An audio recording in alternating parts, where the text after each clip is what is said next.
biggest regret in the way you set up or organized or structured the company? I wish I wouldn't have raised money and I would have just owned it all And why's that? because I would be greedier and richer. You didn't end up needing that capital. It's hard to say because it worked. It worked. If I wanted to start fresh again, I would have been able to do it. I can start now. What about advice? A lot of people think, oh, this person's so successful, right? You raise money from a bunch of cool, smart, successful people, either in media or not in media. Yeah, so that was helpful. Was that truly like? So, did you get your sort of values worth on the advice component? Yes. Because I'm not sure that typically plays out that way, but I think you yeah, did. it works. Okay, so look, our network is so fucking powerful. Me and you, our network is so powerful. I have, I think, 35 investors, ranging from Tim Ferriss, the founders of NerdWallet, which is, who knows what that's worth, billions of dollars. The founder of The Chive, founders of Bleacher Report. Who else? Just look it up. A lot of people. And I text them. I just text them. I'll say, you get a lot out of them, and I'll tell you two things that you do that gets a lot. First, your investor updates, which you send. You used to send more frequently. Now I send them quarterly, but before for monthly, right? 36 months, I send them every single month. Every single month, and it was so well organized. It was basically like, hey, here's all the key metrics. You don't beat around the bush. It's like, this is how much cash we got in the bank. This is how much we made this month. This is how much the email list grew. This is how much our open rate was. Boom. That's number one. Number two, and what was your second sort of section? I the way that I set it up, I was like, numbers. I go, just here's the numbers. There's no interpretation. Just, What it all is. right, let's get into it. Numbers. Boom. Okay, then I go, and then I do things that are going well, things are not going well. I need your help. Yeah. Yes or no. Yeah. It was great. And you sent that so you did the work to keep them engaged and stay top of mind. Do not underestimate this if you're doing your business.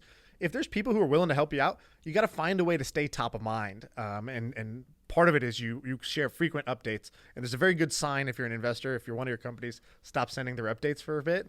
That company is about to die or they're on their way to dying and they go into a shell. And Paul Graham has this great post, which is just like, as an investor, when you see that, it's time to go check in.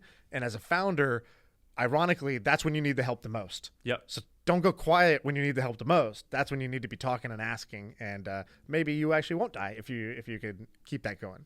What other mistakes have we made? So I always regretted I think that the normal way that people give out equity is a little too founder greedy. So I wish I'd given more equity to my team. And so basically I wish I had just negotiated it better between what do I get, what do the investors get, and what does my team get. I think it was imbalanced. I think some of what the investors got, the team should have got. Some of what I had, the team should have got.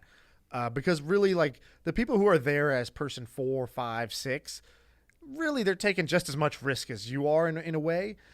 They were there when it wasn't obvious that this was going to work. And so for the all-stars, I wish I had given more. And next time, my next company, I'll do just that. I will make sure the core 4, core 5 people, I'll make sure it's not like typically in a company. How big would the pool be?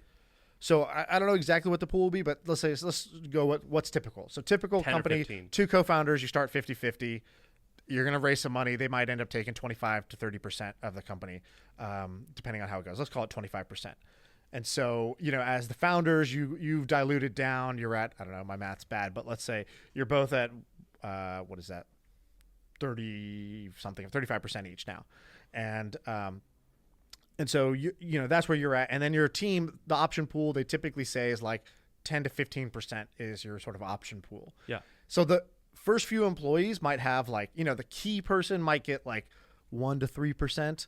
And then everybody else is below 1% essentially. And I just think that's a pretty hard skew. So I would try to get multiple people in the sort of 1 to 4% range. I would try to have my core team all be in the over 1% range for sure. And whether that means I take the haircut or investors take the haircut, that's what I would do if it's a tech company. I think this that's is a good very idea. different if you're not a high growth tech company. Would you start it in San Francisco again though? I'd start it wherever I live. And so if I wanted to live here, yeah, I'd start it here. If I wanted to live somewhere else, I'd start it somewhere else. Now you can start it definitely anywhere. So it's just about your preferences. If I was going to start again, another thing that I would do is I would go and get a job somewhere and just when I started, I was always self-employed mostly. I wish I would have worked somewhere maybe for a little while. Before you did it, or you mean do something as a side hustle? Before. Oh, you just get the experience. Yeah, I think it would have been nice and to save money. That's interesting. I wouldn't have thought you'd say that. I think it would be helpful to understand how things work. I think if you did it for 3 months, you'd be like, okay, I'm done. It would have been I nice got to it. stack some money away. Yeah, that's fair. But hey, it all worked out.